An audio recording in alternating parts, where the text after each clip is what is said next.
heathenistic customs. All right, but he was given a word to God's people. Listen, I'm talking to you, Israel. Read. Verse 2. Thus saith the Most High, learn not the way of the heathen. We're not to learn the way of the heathen. Christmas is heathenistic. New Year's is heathens. Easter is heathens. There's nothing spiritual about it. Read.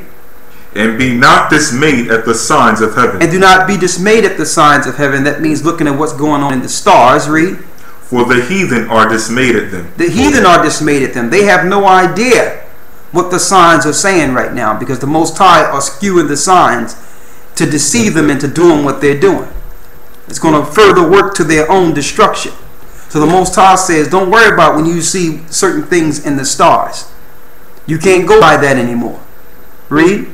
Verse 3. For the customs of the people are vain. The customs of the people, that means the customs of the heathen are vain. They have nothing to do with God. Vain means nothing. Read. For one, cutteth a tree out of the forest. You will see a tree everywhere. You turn on your TV, you turn on your computer, you go outside. You'll even see little emblems of trees and lights they'll just put on a pole.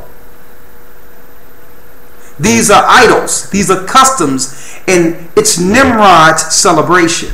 And I want you to get the tree out of there too, out of the two Babylons. For one cutteth a tree out of the forest. Read. The work of the hands of the workmen. The work of the hands of the workmen. Read on. With the axe. With the axe. They deck it with silver and with gold. They do what? They deck it with silver and with gold. They deck it with silver and with gold. Silver tinsel, gold tinsel. This is your Christmas tree. Read. They fasten it with nails and with hammers, and that it move not. Go ahead. They are upright as the palm tree.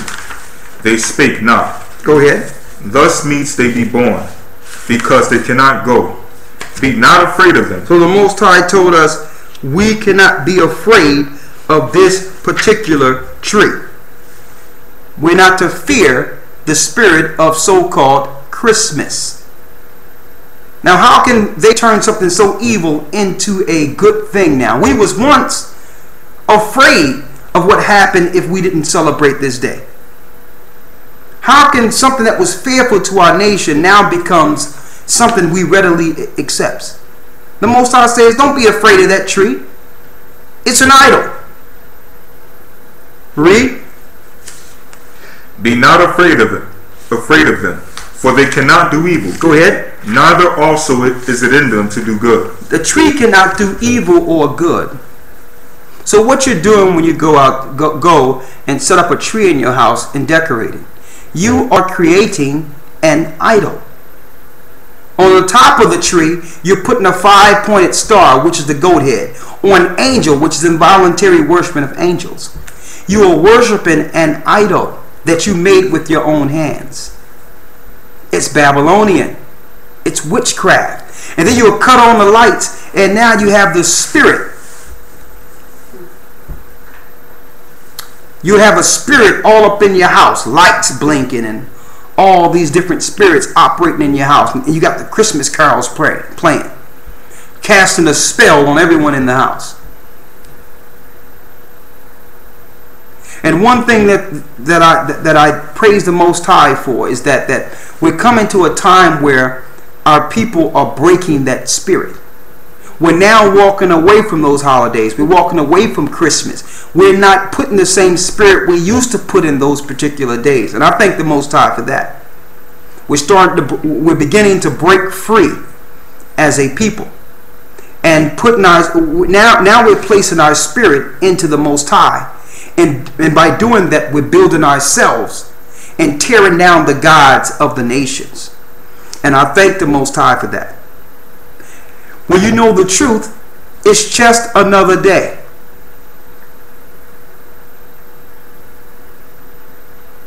Okay? It's just another day. All right? It's nothing. It's total satanic.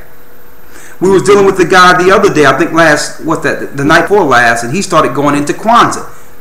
Now, you have people in Europe, they follow everything they see America do. And I was like, and I explained, don't you know that Kwanzaa comes with a sacrifice of fruit and vegetable? Some African guy came up with that. He was in Philadelphia with it. Going down South Street with vegetables and sacrificing vegetables in the Schuylkill River for Kwanzaa.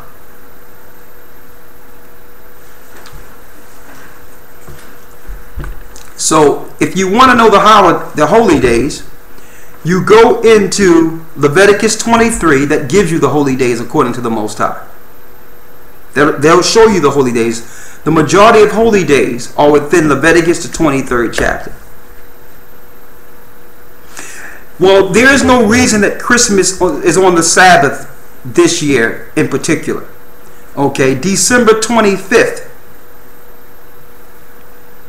is how it's celebrated every year. It so happened because their calendar don't fall like a lunar calendar, that your days will fall on different days each year. So it's nothing insignificant that it's on the Sabbath.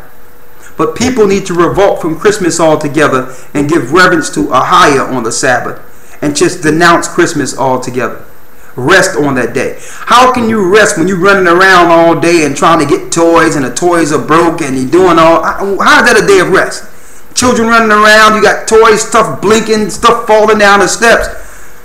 I mean, it's total madness. All right?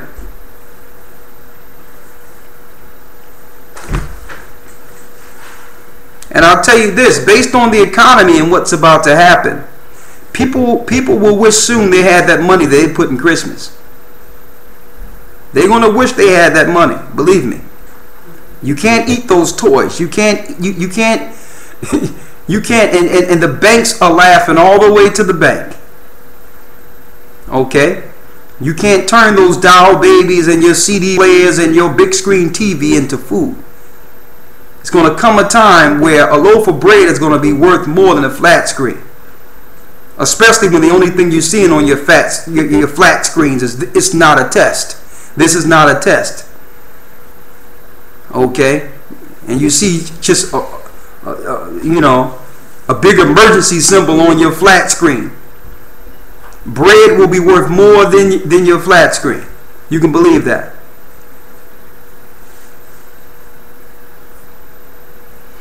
Someone said, can we eat chicken?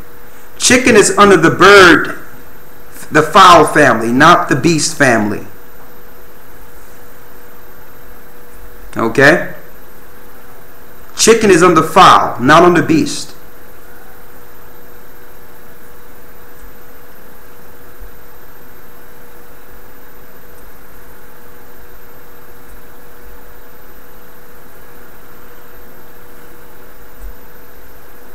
Someone asked,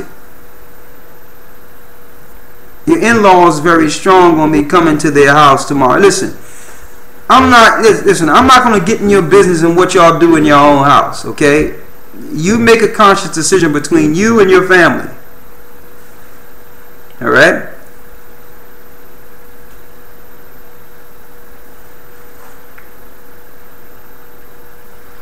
What's going on? What they say the water in Indiana? What's going on with the water in Indiana? It's causes cancer. Huh? It's saying it's a chemical that causes cancer. Yeah?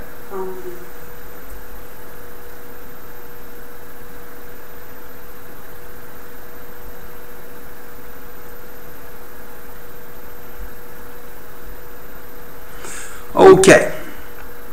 There's more, but I'm glad I went through it. I'll just open it up for questions before we break down. We're going to have an early night tonight.